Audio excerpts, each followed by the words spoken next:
Hello, എല്ലാവർക്കും എൻ്റെ വീഡിയോയിലേക്ക് സ്വാഗതം. ഇന്ന് വളരെ ടേസ്റ്റിയും ഹെൽത്തിയുമായിട്ടുള്ള നല്ലൊരു റെസിപ്പിയുമായിട്ടാണ് വന്നിരിക്കുന്നത്. 250 ഗ്രാം ബീഫാണ് എടുത്തിട്ടുള്ളത്. അതൊരു കുക്കറിലിട്ട് വേവിച്ചെടുക്കാം. കുറഞ്ഞ അളവിൽ വെള്ളവും 1/2 ടീസ്പൂൺ മഞ്ഞൾപ്പൊടിയും 1 നുള്ളു ഉപ്പും കൂടെ ഇട്ട് കുക്കർ അടച്ച് വേവിച്ചെടുക്കാം. അതിനുശേഷം 1 മുറി തേങ്ങ തിരുകിയെടുക്കാം. അത് മിക്സിയുടെ ജാറിലോട്ട് ഇട്ട് കൊടുക്കാം. അതിലേക്ക് 1 പിടി കൊച്ചുള്ളി തൊലി കളഞ്ഞ് കഴുകിയെടുത്ത് ഇട്ട് കൊടുക്കാം. അതിലേക്ക് ഇട്ട് കൊടുക്കാം. 1/2 ടീസ്പൂൺ പെരിഞ്ചീരകപ്പൊടി ഇട്ട് കൊടുക്കാം. 3-4 പച്ചമുളക് ഇട്ട് കൊടുക്കാം. എരിയുടെ ആവശ്യത്തിന് പച്ചമുളക് ചേർത്ത് കൊടുക്കാം. 6 അല്ലി വെളുത്തുള്ളി ഇട്ട് കൊടുക്കാം. അതിലേക്ക് 1 പീസ് ഇഞ്ചി ചെറുതായിട്ടരിഞ്ഞ് ഇട്ട് കൊടുക്കാം. ഇത് നല്ലപോലെ ഒന്ന് കറക്കി എടുത്ത് കൊണ്ടുവരാം. ഇതുപോലെ ഒന്ന് അരച്ചെടുത്താൽ മതി. തോരൻ്റെയൊക്കെ പരുവത്തിനൊന്ന് അരച്ചെടുത്താൽ മതി. ഇനി വേവിച്ച് വെച്ചിരിക്കുന്ന ഇറച്ചി മിക്സിയുടെ ജാറിലോട്ട് ഇട്ട് കൊടുക്കാം. വെള്ളമില്ലാതെ മിക്സിയുടെ ജാറിലിട്ടൊന്ന് പൊടിച്ചെടുക്കാം.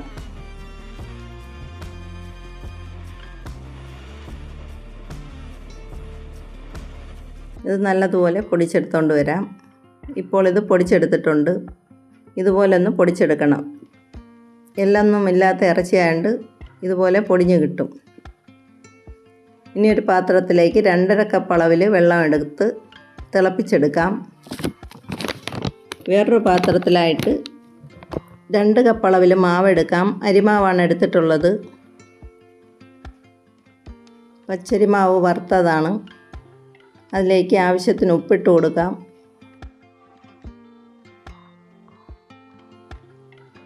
അതിലേക്ക് തിളപ്പിച്ച് വെച്ചിരിക്കുന്ന വെള്ളം ഒഴിച്ചു കൊടുക്കാം. ഒഴിച്ച് നല്ലതുപോലെ ഒന്ന് ഇളക്കി കൊടുക്കാം. മാവും വെള്ളവും കൂടെ നല്ലതുപോലെ ഒന്ന് കുഴഞ്ഞു വരുന്നത് വരെ ഒന്ന് ഇളക്കി കൊടുക്കാം. കുറേ നേരം ഇളക്കുമ്പോൾ ഇത് മാവും വെള്ളവും കൂടെ ഒന്ന് കുഴഞ്ഞു കിട്ടും. അതുവരെ ഒന്ന് ഇളക്കി കൊടുക്കണം. ചൂടൊക്കെ ആറി വരുമ്പോഴത്തേക്ക് കൈ കൊണ്ട് കുഴച്ചെടുക്കാവുന്നതാണ്. ഇപ്പോൾ ഇത് കുഴഞ്ഞു വന്നിട്ടുണ്ട്. ഇനി കൈ കൊണ്ട് കുഴച്ചെടുക്കാം. നല്ല മയം വരുന്നത് വരെ ഒന്ന് കുഴച്ച് കൊടുക്കണം.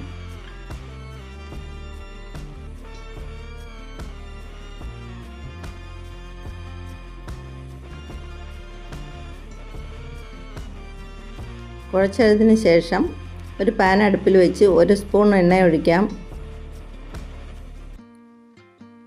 അതിലേക്ക്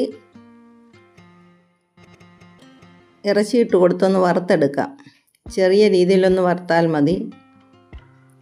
ഈർപ്പമെല്ലാം വറ്റുന്നതിന് വേണ്ടിയിട്ടാണ് ഒന്ന് വറുത്തെടുക്കുന്നത്.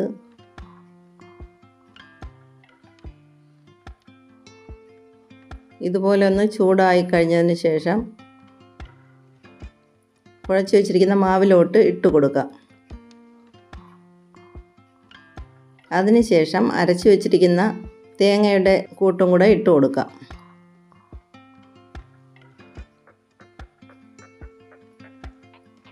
തേങ്ങാക്കൂട്ടും ഇട്ട് നല്ലതുപോലെ ഒന്ന് കുഴച്ചെടുക്കാം.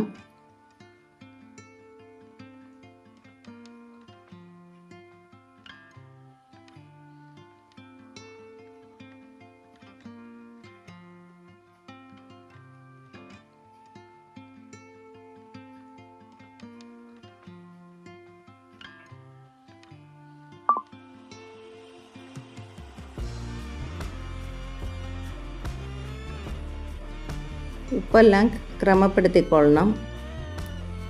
ഉപ്പുണ്ടാകുന്ന ഇടയ്ക്ക് നോക്കി തിട്ടപ്പെടുത്തിയതിന് ശേഷം വീണ്ടും കുഴച്ച് കൊടുക്കാം.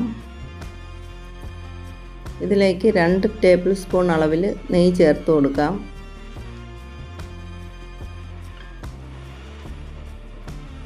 അതിനുശേഷം നല്ലതുപോലെ വീണ്ടും ഒന്നുകൂടെ കുഴച്ചെടുക്കാം.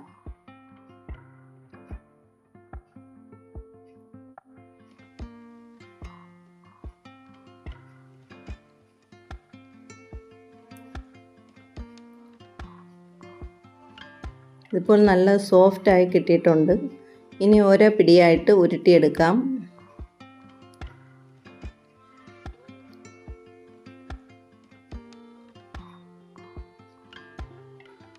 എല്ലാം ഉരുട്ടിയെടുത്ത് വെച്ചിട്ടുണ്ട്. ഇനി ഒരു പ്രസ്സിൽ എണ്ണ തടവിയതിന് ശേഷം അതിലേക്ക് വെച്ച് പ്രസ് ചെയ്തെടുക്കാം.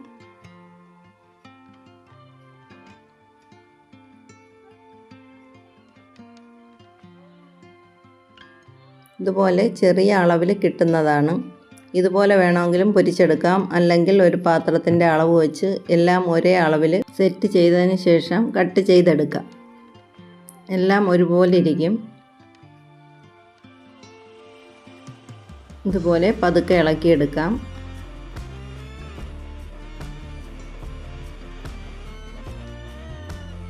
എല്ലാം ഇതുപോലെ പരത്തിയെടുത്തതിന് ശേഷം എണ്ണ തിളപ്പിക്കാം.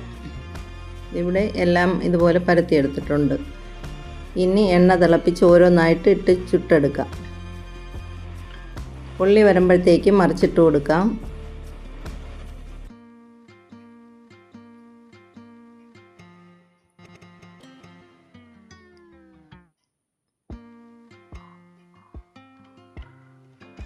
മുരിഞ്ഞ് വരുമ്പോഴത്തേക്ക് തിരിച്ചും മറിച്ചും ഇട്ട് കറക്റ്റ് അളവിൽ പൊരിച്ചെടുക്കാം.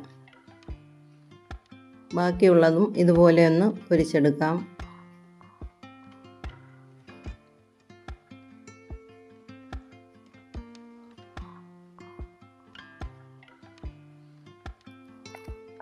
ഇവിടെ ബീഫ് ചേർത്ത നെയ്പ്പത്തിരി റെഡിയായി കഴിഞ്ഞു. എല്ലാവരും ഒന്ന് ലൈക്ക് ചെയ്യാനും കമൻറ്റ് ചെയ്യാനും മറക്കല്ലേ. Okay, thanks.